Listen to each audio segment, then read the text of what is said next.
Annie Wilkes is the perfect example of the saying, "Never judge a book by its cover." From the outside, Annie seems like a sweet, friendly and caring person. But that is far from the truth, because Annie is none of those things. Today, we will find out who Annie really is. Annie was born in Bakersfield, California. She graduated from the University of Southern California's nursing school. She then became a head nurse at a hospital in Colorado. While serving as a head nurse, many infants suddenly started dying. Nobody knew who was the culprit, but all the deaths happened during Annie's shift.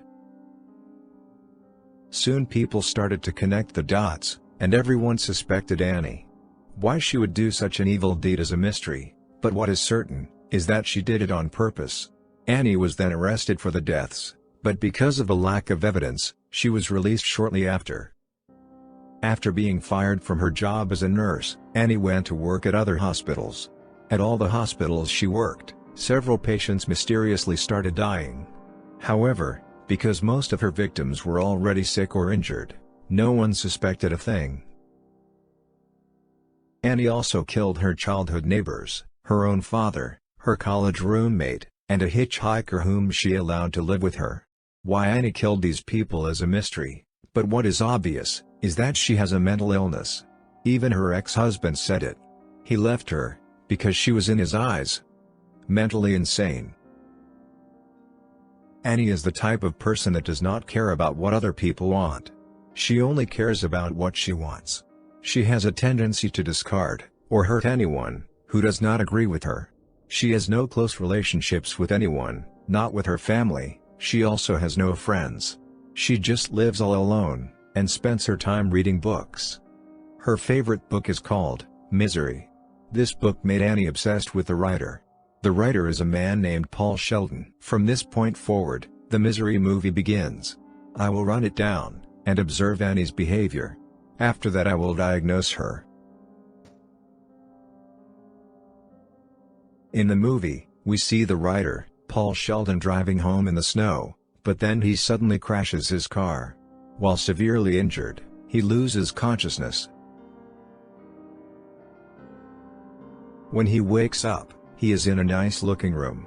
He is then greeted by Annie. She seems to have saved him from the crash. When he asks her to call someone, the phone does not seem to work. When she talks to him, she comes across as kind, nurturing and pleasant. She also already knows everything about Paul. She is his self-proclaimed biggest fan. Thankful for her help, Paul lets Annie read his manuscript of the sequels of the Misery books. After Annie reads the manuscript, she loses her temper. She gets angry, and starts screaming at Paul. She does not like the narrative the book is taking. She is shown to be very creepy, seen when she enters Paul's room in the middle of the night, only to angrily scream at him for something that has happened in his book. She then forces Paul to burn his manuscript and write a new narrative.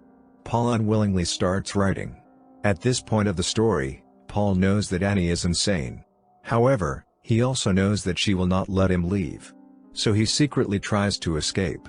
However, when she finds this out, she breaks both his ankles with a hammer. She then ties Paul to the bed, and puts a lock on every room. Annie always wants to have her way. Ever since she found Paul in the snow, she was never going to let him leave. She wanted to keep him locked up in her house forever. Did she decide to keep him because she was lonely?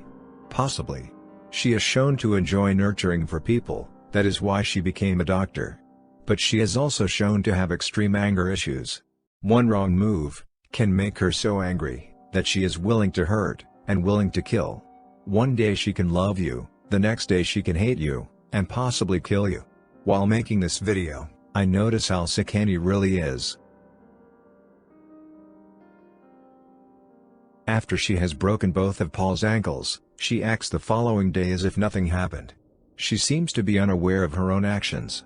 She also seems to not understand how Paul would feel. She has zero empathy. At some point, the sheriff starts searching for the missing Paul Sheldon. When he goes to investigate Annie's house, he suddenly finds Paul Sheldon. However, before he can free Paul, Annie shoots him with a shotgun. Annie believes that her finding Paul is a sign of God, and that she is allowed to keep him. Eventually, Paul finishes the new manuscript. This makes Annie very happy. He then asks her to celebrate it with a date, and she agrees. Paul wants to use his charm to find a way to escape. And it works. During their dinner, Paul manages to catch Annie off guard, and he ultimately kills her. Paul being able to kill Annie this way, makes me believe that Annie was starved of love and affection. Living all alone, made her feel lonely. She wanted, and needed someone who would love her unconditionally. But she was also insane. Being insane was the reason for her loneliness. Nobody wants to be with someone who only cares for their own feelings. I believe what Annie needed, was someone who could have gotten her the right medication. Or more importantly, family who would have placed her in a psychiatric ward. Because that is where she belongs. However, the problem with Annie is that she is intelligent. She knows how to behave, and make outsiders suspect nothing. I personally think that most of the people she was ever close to just ended up not wanting to have anything to do with her. Especially with her narcissistic behavior. Annie has shown to be manipulative, seen when she acts as if she wants to help Paul. She is shown to be cunning, seen when she manages to kill people while working at a hospital, and not get caught. She is shown to be aggressive, seen when she on numerous occasions almost kills Paul, only because he disagreed with her. Annie has many issues. She has mood swings, seen when she is at one moment happy and energetic, while at the other moment, she is suddenly down and depressed. She is extremely paranoid, seen when she does everything in her power to make Paul's chances of escape slim, and she has hallucinations. She believes that God is speaking to her, and that he is telling her to keep Paul locked up. All of these issues lead to the following. Annie is suffering from borderline personality disorder, alongside bipolar disorder, alongside antisocial personality disorder, alongside paranoid schizophrenia, and possibly even more disorders. Annie Wilkes is a complete psychopath, who will do anything to keep the world she has crafted for herself alive. I made this video, because it is important to know not to judge a book by its cover. Someone could look very nice, polite and trustworthy, but can be the exact opposite from the inside. That is why it is best to judge someone only after you have gotten to know the person.